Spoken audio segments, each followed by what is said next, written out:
जय श्री राम दोस्तों। सबसे बड़े सवाल कुछ जो आजकल चलते हैं, धनोपार्जन कैसे करें, पैसा कैसे कमाएं, पैसे का संचय कैसे करें, खर्चा कैसे करें, लोगों से कैसे बचाएं, नीति क्या है पैसे की, सही तरीका क्या है। आजकल बड़े बड़े मैनेजमेंट गुरु कथित रूप से आपको चीजें समझाते मिलते हैं, लेकिन आपके अपने शास्त्रों में, आपके अपने नीति शास्त्र में ये बातें बहुत ही प्यारे तरीके से लिखी गई हैं। उसी को घुमा फिरा कर कॉम्प्लिकेट करके आपके सामने रखा जाता है। भला हो उन महापुरुषों का जिन्होंने श्रुति स्मृति के जरिए इन चीजों को याद रखा, लेकिन जैसे कि अग्नि पुराण की रामोक्त राजनीति अब तो कहीं उपलब्ध ही नहीं होगी।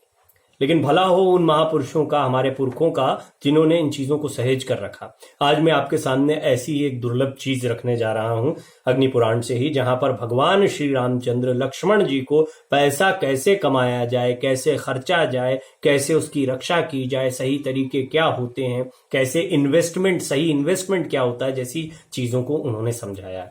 आपको आश्चर्य हो रहा होगा, लेकिन अभी जब मैं आपको ये श्लोक, इसके अर्थ बताऊंगा तो आप कहेंगे कि तो आज के दौर में हमारे जितनी जिज्ञासाएं हैं धनोपार्जन को लेकर, धन के संचय को लेकर और राजनीति को लेकर, नीति को लेकर, उसकी समझ देने वाले श्लोक हैं।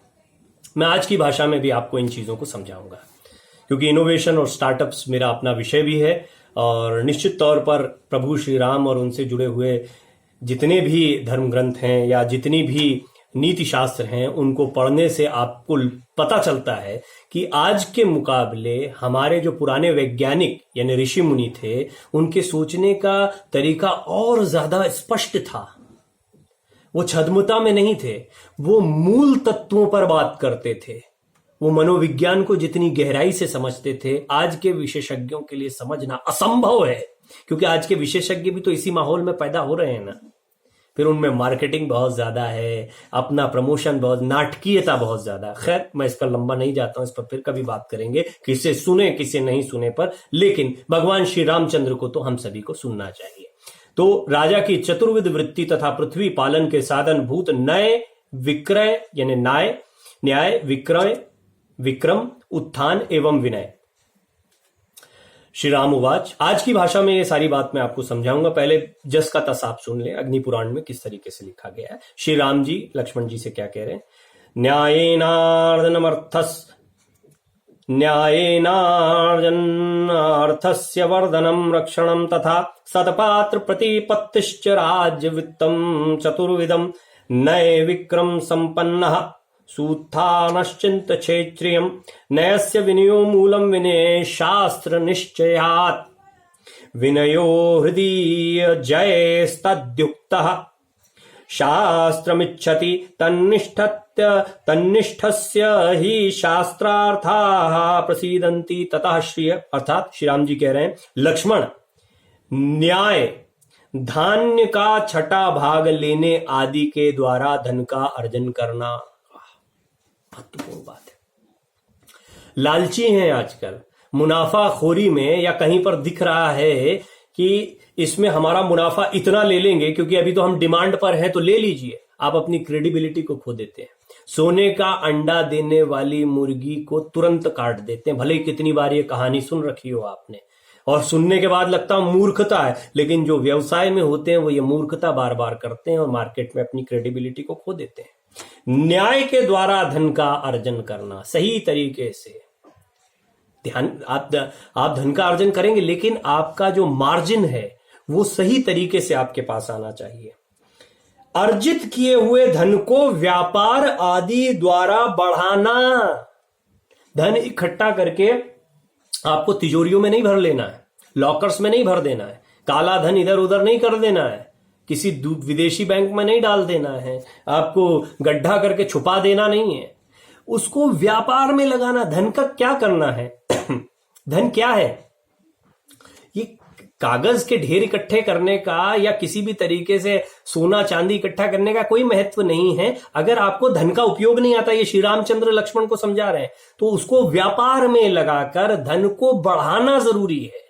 या सही आगे और जैसे उसको बता रहे हैं, उसकी अर्जित करके व्यापार आदि द्वारा बढ़ाना। और ये महत्वपूर्ण लाइन सुनिए, उसकी स्वजनों और परिजनों से रक्षा करना। स्वजनों से रक्षा, जिनके पास पैसा आ जाता है ना, थोड़ा सा भी खर्चा करने के लिए सोचने लगते हैं। और खर्चा आपको करना हो ना करना हो, आपके घर में या आपके आसपास में आपके जो स्वजन है ना, वो तुरंत आतुर हो जाते हैं कि धन आ गया है, नया सामान खरीद लिया जाए, वहां चला जाए घूमने के लिए, ये कपड़ा खरीद लिया जाए, महंगी जगहों पर जाया जाए, वो गाड़ी खरीद ली जाए।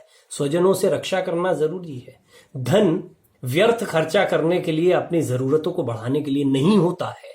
जरूरी चीजें होनी चाहिए। बच्चों की शिक्षा, उच्च शिक्षा में लगाइए। स्वास्थ्य, जितना स्वास्थ्य में पैसा लगा सकते हैं लगाइए।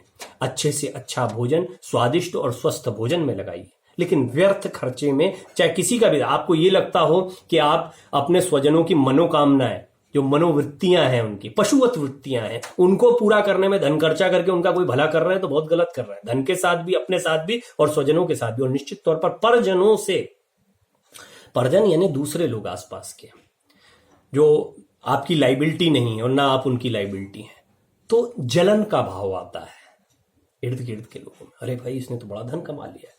तो ईर्ष्या के भाव से वो कुछ ना कुछ ऐसा करते हैं, कुछ बोल देंगे, कुछ कर देंगे, किसी से कुछ कह देंगे जिस पर आप रिएक्ट करें। यदि आप रिएक्ट कर देते हैं तो समस्या है, क्योंकि यही उनका मकसद है कि आप रिएक्ट करें और रिएक्ट करने के बाद में वो आपको एक परेशानी में डाल दें। यदि आप परेशानी में आ जाते हैं तो आप निश्चित तौर पर उस परेशानी में लाए गए हैं, यानी आप वही कर रहे हैं जो वो आपसे करवाना चाहते हैं। इसके बाद सतपात्र में नियोजन करना। सोचिए, आज की भाषा में जब समझाऊंगा तो आप बोलेंगे ये बात श्री रामचंद्र और अग्नि पुराण में इतने समय पहले लिखी। सतपात्र में नियोजन करना, यज्ञादि तथा प्रजा पालन में लगाना एवं गुणवान पुत्र को सौंपना, ये वह उस समय की भाषा हुई। अब मैंने जैसा कहा कि मनोविज्ञान जो है वो तो आज भी वही है मनुष्य का। सतपात्र में नियोजन यानी वाइज इन्वेस्टमेंट, सही इन्वेस्टमेंट। सतपात्र में नियोजन, इन्वेस्टमेंट, सही जगह पर इन्वेस्ट करना। सही जगह पर इन्वेस्ट करने का मतलब, आप अपने पैसे को या तो सही व्यक्ति में लगा सकते हैं। आजकल हम देख रहे हैं इंक्यूबेशन सेंटर्स क्या है, एंजल इन्वेस्टर्स क्या है, इन्वेस्टर्स। आप देख रहे हैं दुनिया भर में सबसे अमीर लोग कौन है, वॉरेन बफे कौन है, एक इन्वेस्टर है। वो क्या करते हैं, वो सही जगह पर इन्वेस्ट करते हैं। ये श्री रामचंद्र लक्ष्मण को समझा रहे हैं कि सतपात्र में नियोजन करो। सही व्यक्ति भी हो सकता है, सही आइडिया भी हो सकता है, सही काम भी हो सकता है। आप उसमें नियोजन करिए, इन्वेस्ट करिए और धन को बढ़ाइए। ये श्री रामचंद्र लक्ष्मण जी को समझा रहे हैं। और देखिए, मैं आपको नीति शास्त्र बता रहा हूं। हमारे शास्त्र कितनी महत्वपूर्ण बातों को हजारों सालों से कहते आ रहे हैं। ये राजा के चतुर, अब ये राजा के विषय में बता रहे हैं, राजनीति और नीति शास्त्र को समझा रहे हैं। लेकिन आजकल क्या है कि हम सब छोटे छोटे राजा ही हो गए। वो दौर और था जब डिपेंडेंट, जिसके भी डिपेंडेंट लोग हैं वो राजा है।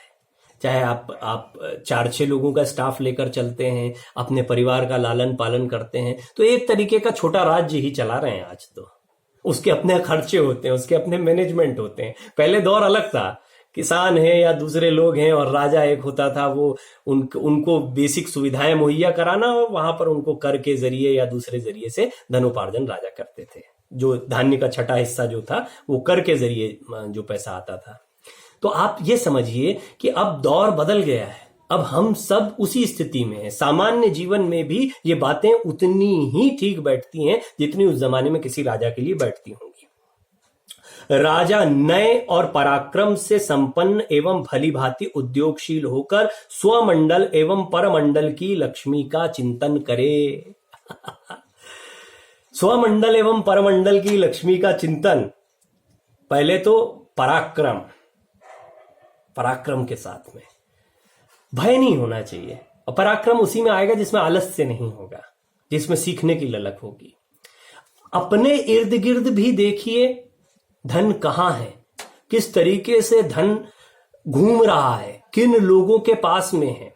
एक बहुत अच्छा, क्योंकि इन्वेस्टमेंट, स्टार्टअप्स, इनोवेशन ये मेरा अपना सब्जेक्ट भी है। इन शास्त्रों के साथ साथ में मैं इनोवेटर्स को प्रमोट करने के लिए, उनको मेंटर करने के लिए भी हमेशा प्रयास करता रहता हूं। तो एक बहुत ही बढ़िया किताब है, बहुत सारी है वैसे तो, लेकिन उसमें एक बड़ा अच्छा इन्वेस्टमेंट के विषय में ये बात आती है कि आपका पैसा किसकी पॉकेट में है, उस पर ध्यान दें। आपका पैसा किस, अच्छा बिजनेसमैन बनना चाहते हैं तो यानी आपका धन कहां पर है। आपका धन, उदाहरण के लिए आपको इलेक्ट्रिसिटी का काम आता है, आप रेफ्रिजरेटर या फ्रिज सुधार सकते, तो आपका धन किसकी जेब में है? उसकी जेब में है जिसके यहां पर ये चीजें खराब पड़ी हैं। जाइए उसको सुधार दीजिए। छोटे लेवल पर बात हुई।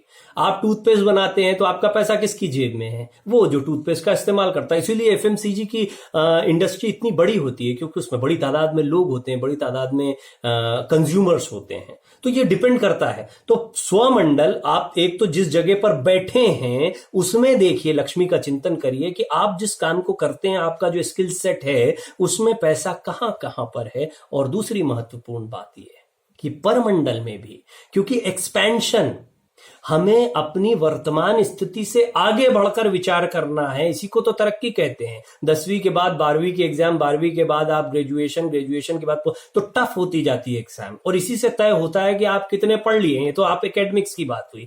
इसी तरह जीवन में भी आप अपनी वर्तमान परिस्थिति से पिछले साल या पिछले 2 साल या पिछले 3 साल के मुकाबले कितने आगे आ पाए हैं, ये आपके डेवलपमेंट को, ये आपके विकास को तय करेगा। इंद्रिय जय का नाम ही विनय है।